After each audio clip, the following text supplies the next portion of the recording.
तो my dear friends, आज हम क्लास 10 का रासायनिक विज्ञान का कुछ important very very very most important बहुविकल्पीय प्रश्न देखेंगे।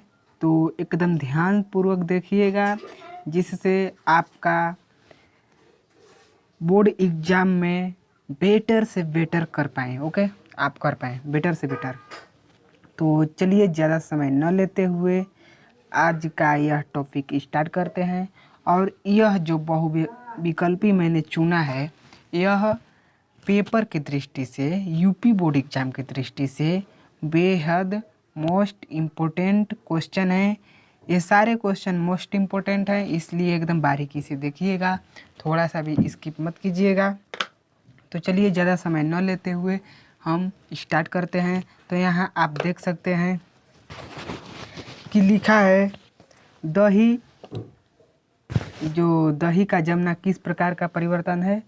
तो आप पहले बताइए किस प्रकार का परिवर्तन है, भौतिक परिवर्तन है या रासायनिक परिवर्तन है, या भौतिक तथा रासायनिक परिवर्तन है, मतलब भौतिक या रासायनिक परिवर्तन दोनों है, या इनमें से कोई नहीं है। ओके, अब बताइए दही का जमना किस प्रकार का परिवर्तन है। तो आप जानते हैं दही का जमना, दही अगर जम जाएगी तो उसे पुनः हम दूध में प्राप्त नहीं कर सकते। हम किस प्रकार उसे दही बनाते हैं, तो रासायनिक विधि द्वारा। यानी कि दही का जमना किस प्रकार का परिवर्तन है, आप समझ ही गए होंगे। दही का जमना एक रासायनिक परिवर्तन है, तो इसे हम ट्रिक कर देंगे। ओके, तो आगे चलते हैं। आगे का हमारा टॉपिक है, अगर आपको यह वीडियो पसंद आ रही हो तो लाइक शेयर एंड सब्सक्राइब जरूर कर दीजिएगा। सब्सक्राइब जरूर कर लेना, जिससे हर वीडियो की नोटिफिकेशन सबसे पहले आपके पास पहुंचे। तो चलिए अगला टॉपिक स्टार्ट करते हैं। अभिक्रिया Fe2, okay, Fe2O3 plus 2Al arrow Al2O3 plus 2Fe है। मतलब यह अभिक्रिया किस प्रकार की है, विस्थापन अभिक्रिया है। देख लीजिए यहाँ पर संयोजन अभिक्रिया है, या द्विविस्थापन अभिक्रिया है, या वियोजन अभिक्रिया है, या विस्थापन अभिक्रिया है। और आप कहेंगे तो मैं इन सब को विस्तार से पढ़ा दूंगा, और आप एकदम अच्छे से समझ जाएंगे कि संयोजन अभिक्रिया किसे कहते हैं, द्विविस्थापन अभिक्रिया किसे कहते हैं, वियोजन अभिक्रिया किसे कहते हैं, विस्थापन अभिक्रिया किसे कहते हैं। ओके, तो हम यहाँ देख सकते हैं, हमें डिटेल में नहीं जाना है, डिटेल में हम अलग से वीडियो बना देंगे, देख लीजिएगा। फिलहाल हमारे चैनल को सब्सक्राइब कर लीजिए। ओके, तो यहाँ हम देख सकते हैं यह Fe2O3 plus 2Al Al2O3 plus 2Fe है। तो यहाँ हम देख सकते हैं यह Fe2O3, यहाँ Al जो है और Al2O3 हो गया है यहाँ, यानी कि Al यहाँ है और यहाँ O आ गया है। ओके, और यहाँ जो Fe है यहाँ अकेले हो गया है। इसका मतलब यहाँ क्या है, तो विस्थापन अभिक्रिया है। ओके, अगर इसके पास भी एक और एलिमेंट होता तो इसके पास का एलिमेंट इसके पास चला जाता और इसके पास का एलिमेंट इसके पास चला आता, तो द्विविस्थापन अभिक्रिया हो जाती। लेकिन सिर्फ इसके पास है, तो यह एलिमेंट जो O3 है वो Al के पास चला आया है, इसीलिए यह विस्थापन अभिक्रिया है। तो ऑप्शन नंबर 4 सही है। ओके, एकदम करेक्ट है। इतना समझ में आ गया। तो चलिए जल्दी जल्दी देख लेते हैं अगला ऑप्शन क्या है। ओके, तो आगे जो दिया है तो उसे हम ध्यानपूर्वक पढ़ते हैं। तो क्या दिया है, अभिक्रिया CuO plus H2 arrow Cu plus H2O में अक्सीकारक पदार्थ है।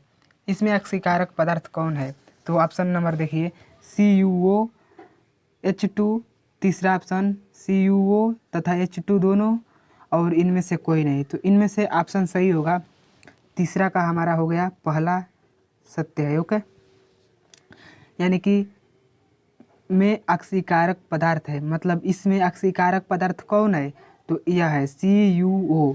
CuO अक्सीकारक पदार्थ हमारा ऑप्शन नंबर पहला सत्य हो गया। ओके, अब हम देखते हैं चौथा, रासायनिक दृष्टि से जंग है। रासायनिक दृष्टि से जंग क्या है, तो रासायनिक दृष्टि से जंग hydrated oxide, hydrated ferric oxide, केवल फेरिक ऑक्साइड, इनमें से कोई नहीं।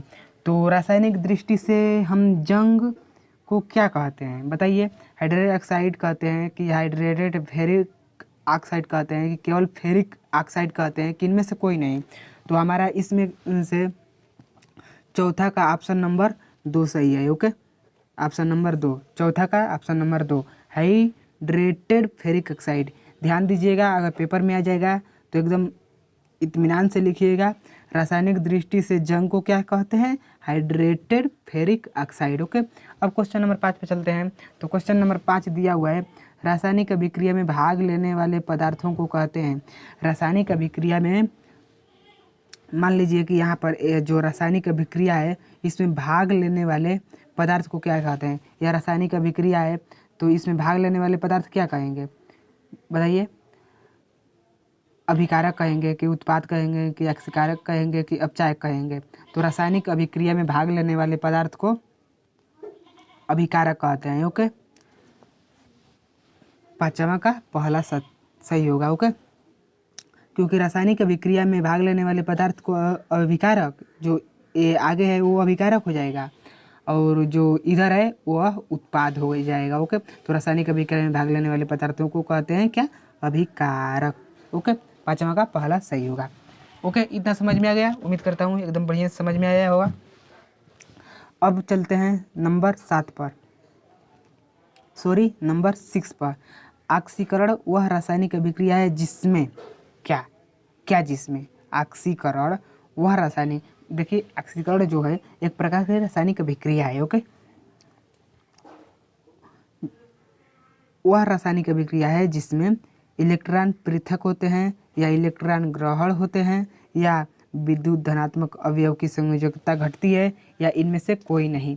तो चलिए हम क्वेश्चन नंबर 6 का आंसर जल्दी जल्दी कमेंट कीजिए और कमेंट कीजिए, तब तक हम बताते हैं। तो इसका पहला आंसर एकदम करेक्ट है।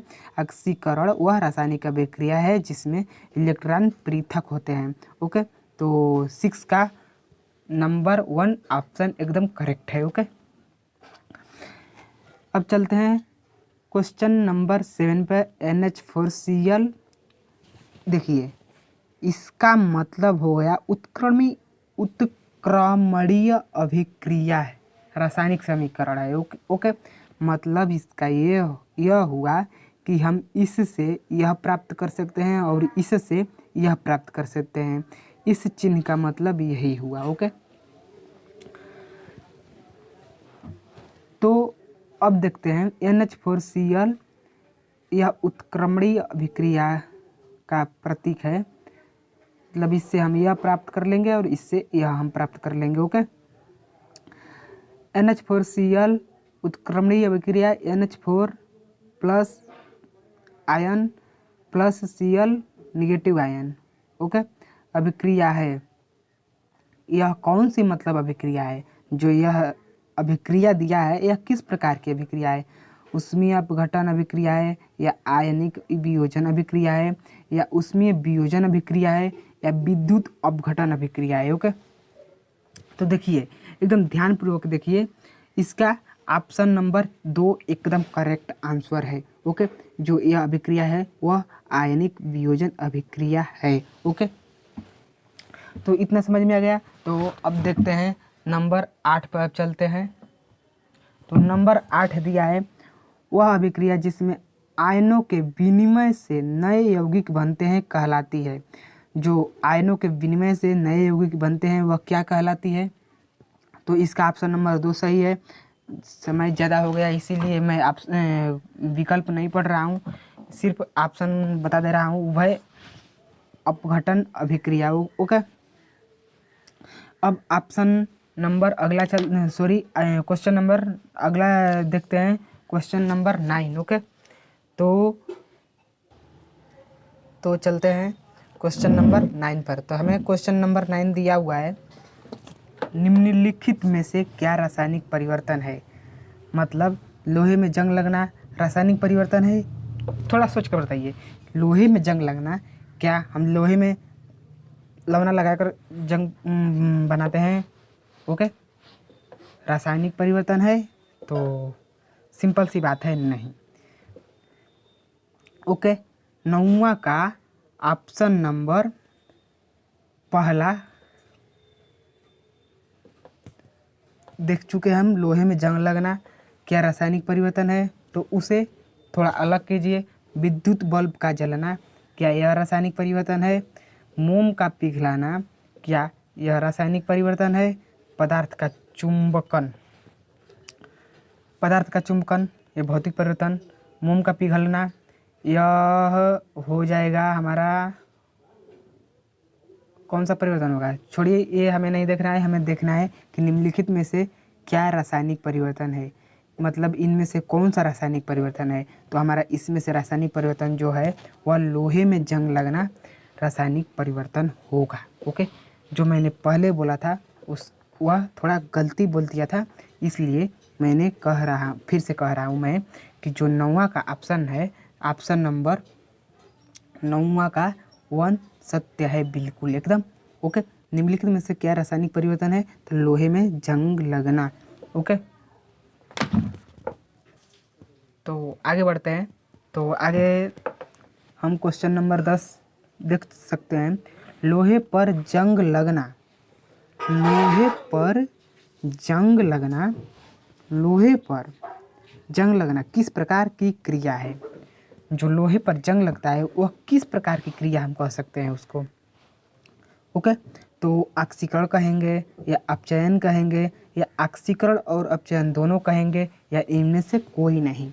तो हम देख सकते हैं इसका एकदम करेक्ट आंसर है, लोहे पर जंग लगना किस प्रकार की क्रिया है। तो हम कह सकते हैं ऑप्शन नंबर 10 का पहला एकदम करेक्ट आंसर है ऑक्सीकरण। लोहे पर जंग लगना यह एक प्रकार की ऑक्सीकरण क्रिया है। ओके, तो हमारे शरीर में भोजन का पचना, हमारे शरीर में भोजन का पचना डाइजेशन किस प्रकार की क्रिया है? तो ऑप्शन नंबर देखते हैं, पहला अपघटन अभिक्रिया है या ऑक्सीकरण अभिक्रिया है या उदासीनीकरण क्रिया या अभिक्रिया बोलिए, अपचयन अभिक्रिया है।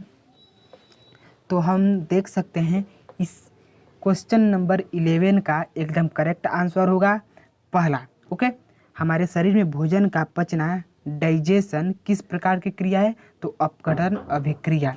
एकदम ध्यान पूर्वक देखिए और पढ़िए और एग्जाम में एकदम टॉप करके आइए, एकदम धुआं करके आइए। क्वेश्चन नंबर 11 का पहला एकदम करेक्ट आंसर है अपघटन अभिक्रिया। ओके, ऊष्माशोषी अभिक्रिया वह होती है जिसमें अब आगे देख लेते हैं। ऊष्मा विद्युत में परिवर्तित हो जाती है, ऊष्मा का शोषण होता है, ऊष्मा उत्पन्न होती है, न ऊष्मा का शोषण होता है और न ही नष्ट होती है। यानी कि ऊष्माशोषी अभिक्रिया वह होती है जिसमें, इसको हम एक परिभाषा के डिफिनीशन की तरह हम इसको समझ सकते हैं। ओके, ऊष्माशोषी अभिक्रिया किसे कहते हैं? तो हम बता सकते हैं कि ऊष्मा का शोषण जिसमें होता है उसे ऊष्माशोषी अभिक्रिया कहते हैं। तो आप देखिए इसमें ऊष्मा का शोषण कहीं आया है? ऊष्माशोषी अभिक्रिया वह होती है, तो क्या ऊष्मा का शोषण होता है, मतलब जिसमें ऊष्मा का शोषण होता है वह ऊष्माशोषी अभिक्रिया होती है। तो यानी कि हमारा करेक्ट 12वां का करेक्ट आंसर हो गया नंबर 2, ऊष्मा का शोषण होता है।